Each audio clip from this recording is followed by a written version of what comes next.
오늘은 어린아이와 같은 신앙이라는 제목으로 주의 말씀의 은혜를 나누겠습니다. 오늘 본문의 말씀은 전혀 다른 사항을 다루고 있지만 한 가지 공통적인 주제가 있습니다. 이는 천국을 누가 소유하는가, 천국을 소유하는 자라는 주제를 갖고 있습니다.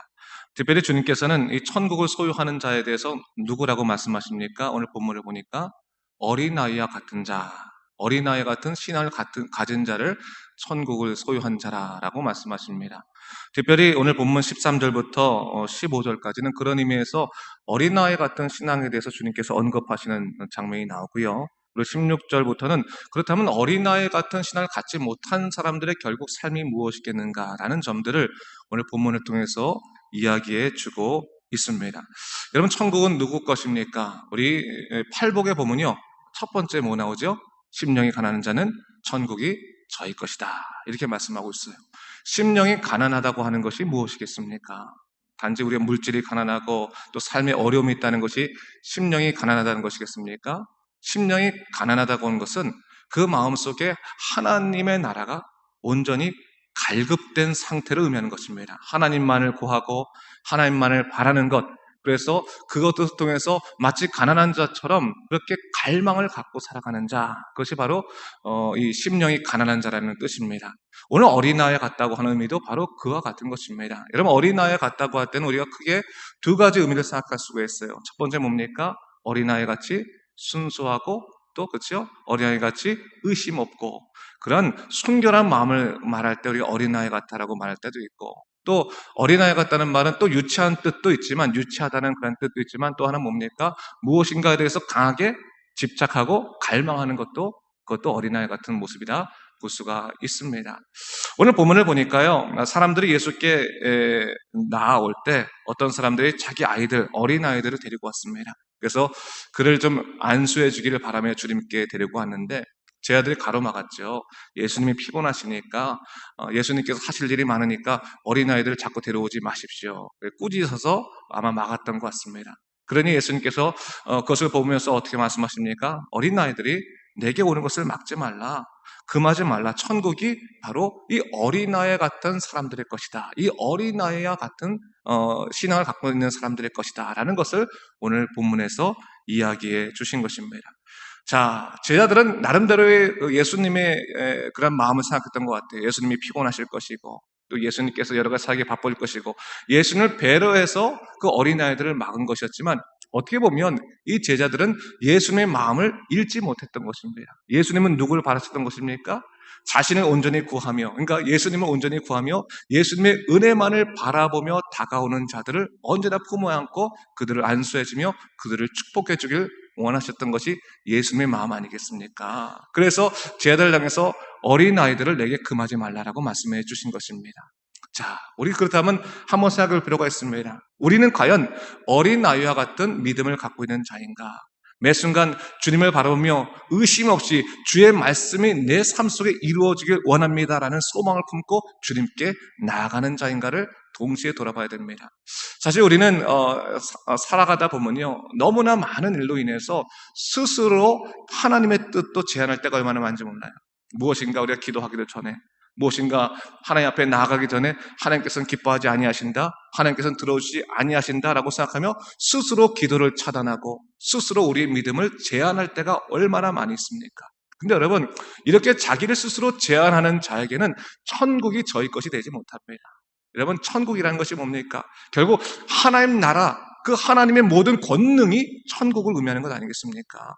천국이 우리의 마음속에 임한다고 하는 것은 하나님의 뜻이 온전히 우리의 삶을 주장하신다는 것이고, 하나님에 대한 갈망과 하나님의 인도하심 자체가 우리 삶 가운데 풍성히 임하는 것입니다.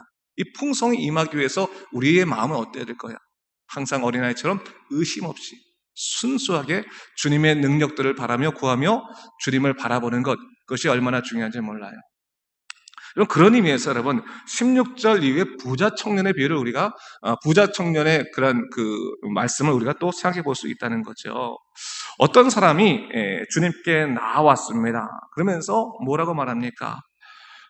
무슨 일을 해야, 내가 무슨 일을 해야 영생을 얻을 수 있겠습니까? 라고 물어봐요. 자, 이 사람은 어떻게 보면 종교적인 부분에 있어서 참 관심이 많았던 것 같아요. 이 본문은 마가복음에도 나오고요, 누가복음에도 나옵니다. 그래서 이 누가복음에서는 특별히 관원이라고 이제 나오는데, 이 젊은 나이에 부자가 됐고 또 관원이 된 사람이었어요. 그러니까 얼마나 능력이 있는 사람이었겠습니까? 아마 젊은 나이에 사람들에게 존경받는 그런 사람이었을 겁니다. 또 거기에다가 그는 어때요? 신앙심까지 있는 사람이었다는 거예요. 하나님 나라를 구하는 사람이었을 것이다 라는 것을 얘기하고 있는 거죠. 근데 그가 지금 예수님께서 뭘 얘기하고 있냐면, 어떠한 선한 일을 해야지 영생을 얻습니까? 라고 묻고 있어요. 근데 여러분, 이 말씀, 이 질문에는 아주 중요한 하나의 핵심 포인트가 들어있습니다. 그것은 뭐냐면, 그가 어떠한 구원관을 갖고 있는가를 보여주고 있는 예입니다. 여러분, 구원은 어떻게 받습니까? 하나님의 은혜로 받는 거죠. 그렇죠? 우리의 행위를 통해서 구원받지 못합니다. 왜요? 우리의 행위 자체가 하나님을 의롭다 여김을 우리가 드러내지 못하기 때문에 우리 행위로서는 구원을 받지 못합니다. 오직 예수님께서 보혈의 능력으로 우리 죄를 대속해 주심으로 말미암아 그 은혜로 구원을 받는 것입니다. 근데 오늘 이 친구는 무엇을 얘기하고 있는 거예요? 어떠한 선한 일을 해야지만 내가 영생의 길을 들어가겠습니까? 라고 말하는 거예요. 그 말은 뭡니까? 그가 어떤 신앙관을 갖고 있다는 거예요? 행위 중심적인 신앙관을 갖고 있다는 거예요. 공로 중심적인 신앙관을 갖고 있다는 거예요. 내가 착한 일을 많이 하고 내가 선행을 많이 하면 내가 구원을 받는다라는 그런 식의 생각을 하고 있었습니다. 자, 그때 주님께서 그 얘기를 듣고 나서 이 선이라고 하는 개념을 얘기하시는 것을 볼 수 있어요. 17절 말씀 보니까, 어찌하여 선한 일을 내게 묻느냐? 선한 이는 오직 한 분이시라. 여러분, 이 선이라고 하는 개념을 우리 생각해 볼 필요가 있겠습니다. 선한 일이라는 것을 얘기할 때는 사실은 이 청년이 그 집중되어 있는 부분은 뭐였습니까? 하나님에게 사실 집중되어 있는 것이 아니라 누구에게 집중되어 있는 거예요? 자기에게 집중되어 있는 거예요. 자기가 어떤 일을 해야지만, 자기가 어떤 좋은 일을 해야지만, 그래야지만 영생에 들어가겠습니까? 자기에게 집중된 그런 이야기를 하고 있는데, 오늘 예수님께서는 자기에게 집중된 그 청년에게 누구에게 집중하라고 말씀하고 있습니까? 하나님에게 집중하라 라는 것으로 바꾸고 있는 거예요. 여러분, 영생의 길에 있어서, 구원의 길에 있어서 첫 번째는 무엇이겠습니까? 하나님에게 집중하는 겁니다. 그것이 가장 중요한 거예요. 자기에게 집중하는 것이 아니라 하나님에게 집중하는 것, 하나님만 바라보는 것이, 그것이 구원의 첫 번째 길임을 다시 한번 주님께서는 이 청년에게 말해주고 있는 겁니다. 여러분, 하나님을 정확하게 바라보면 그 다음부터 무엇이 생각날까요? 우리가 우리의 행위로 구원을 받을 수 없는 죄인이라는 것을 분명히 깨닫게 되는 것이죠. 그때 우리 삶 속에 일어나는 것이 뭐겠습니까? 자복의 은혜, 또 회개의 은혜가 시작되는 거예요. 회개의 역사가 일어나게 되면서 우리가 온전히 주님께 자복하고 주님의 은혜만을 구하게 되는 것이죠. 그러면서 여러분, 하나님의 놀라신 구원이 우리 삶 속에 펼쳐지게 되는 것입니다. 여러분, 오늘 우리가 잘 알아야 될 것이 뭐냐면, 이 행위라고 하는 것에 대해서 잘 알 것이 뭐냐면, 행위는 구원의 조건입니까? 구원의 열매입니까? 무엇이겠습니까? 구원의 열매라는 거예요, 열매. 그렇죠? 여러분, 행위가 필요치 않은 것이 아니에요. 구원받은 자로서의 삶의 열매로서의 행위는 참 중요한 것입니다. 선행은 참 중요한 것입니다. 하지만 구원의 조건으로서 행위는 들어가 있지 않다는 거예요. 오늘 예수님께서는 무엇을 말씀하시는 거예요? 자, 봐라. 네가 지금 선을 말하고 있는데 선의 가장 중요한 첫 번째도 하나님이시고 마지막도 하나님이시다라는 것을 얘기하고 있는 거예요. 그러면서 주님께서 이 질문을 계속 무엇으로 이어가고 계시냐면, 그렇다면 네가 생각하는 그 행위의 결과가 무엇인지, 행위를 통해 너가 구원을 받는다고 말했는데 그럼 행위가 결국 너에게 무엇을 줄 수 있는지를 한번 생각해 보자라면서 그 질문을 이어가시는 것을 볼 수 있습니다. 자, 질문을 뭐라고 이어갑니까? 보세요. 예수님께서 뭐라고 말씀하십니까? 네가 생명에 들어가려면 뭐예요? 계명들을 지키라 라고 말씀하세요. 그러면서 이 청년이 어느 계명입니까? 라고 묻자, 살인하지 말라, 간음하지 말라, 도둑질하지 말라, 거짓 증언하지 말라, 내 부모를 공경하라, 내 이웃을 내 자신과 같이 사랑하라. 10계명이죠, 그렇죠? 그것도 후반부에는 이웃과의 관계를 나타내는, 세상과의 관계를 나타내는 그런 후반부에 있는 10계명입니다.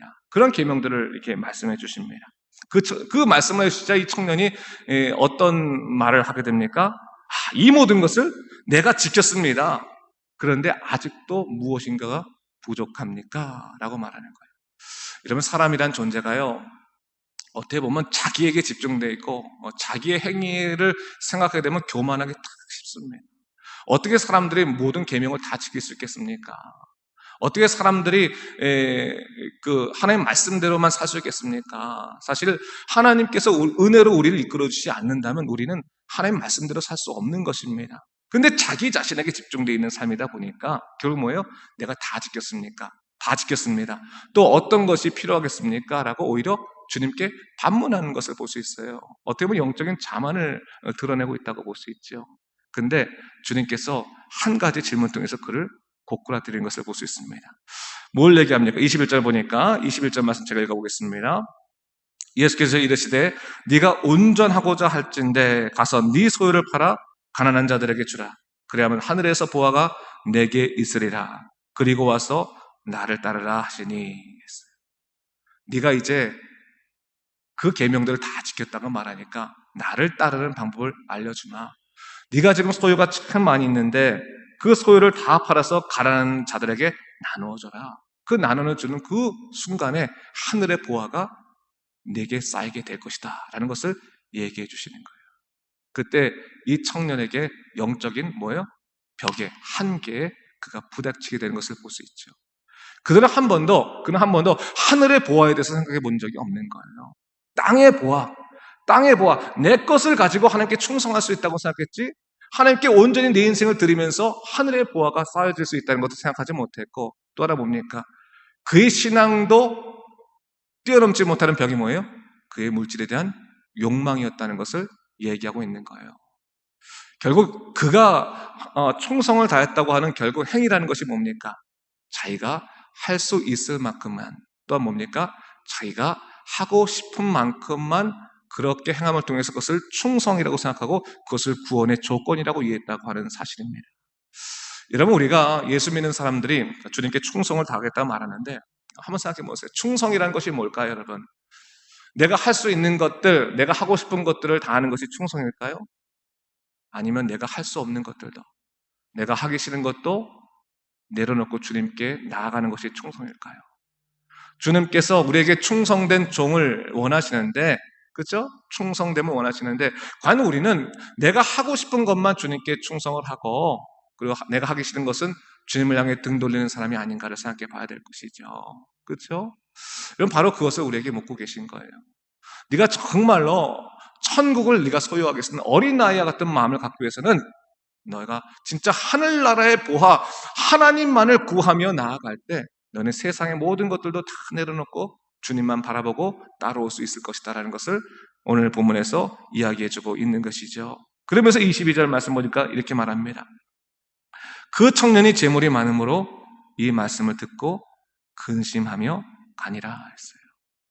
행위 중심적인 구원관이라고 하는 것이, 아니면 자기 행위를 신앙의 바탕으로 쌓은 사람들의 한계가 결국 뭐라는 겁니까? 결국 자기 한계 가운데서 스스로 무너지고 마는 것이죠.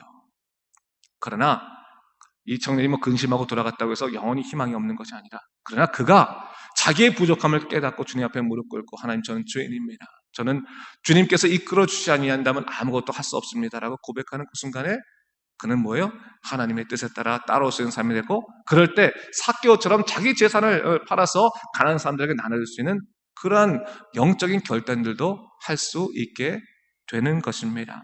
오늘 본문은 바로 그것을 얘기하고 있지요. 자, 그렇다면 우리가 다시 한번 생각해 볼 필요가 있습니다. 여러분, 어린아이 같은 신앙, 팔복에서 말하는 심령이 가난하다고 하는 것이 결국 무엇이겠습니까? 이 세상에 보화를 쌓아 놓으려는 것이 아니라 하늘나라에 보화를 쌓아 놓으려는 것인데, 그러기 위해서는 뭡니까? 매 순간 하나님만을 바라보며 하나님의 영광을 드러내는 그런 일들을 구하며 살아가게 되었을 때 우리는 우리 삶 속에서의 열매 또한 하나님께서 기뻐하시는 믿음의 열매로 될 줄로 믿습니다. 여러분, 오늘 다시 한번 여러분 하나님께 기도하십시오. 우리 마음이 어린아이 같은 신앙이 되게 하여 주셔서, 정말로 마치 부자 청년처럼 스스로 나는 온전하다, 스스로 나는 깨어있다, 나는 스스로 하나님의 사람으로 충성된 종이다, 그렇게 생각하지 말고 내려놓고, 하나님, 저는 부족합니다, 저는 무죄합니다. 그러나 하나님께서 저를 인도하신다면, 또한 제 마음속에 하나님 나라만 가득 차 있다면 저는 언제나 주님 뜻대로만 살아갈 수 있습니다. 라는 것을 소망하게 되면 우리는 하나님의 놀라신 역사가 일어날 뿐만 아니라 우리 마음 가운데 하나님 나라가 임해서 항상 기쁨으로 그 나라를 소망하며 살아가는 믿음의 사람이 될 수 있을 것입니다. 이 믿음으로 살아가는 여러분 되시길 주님의 이름으로 축원합니다. 기도하겠습니다.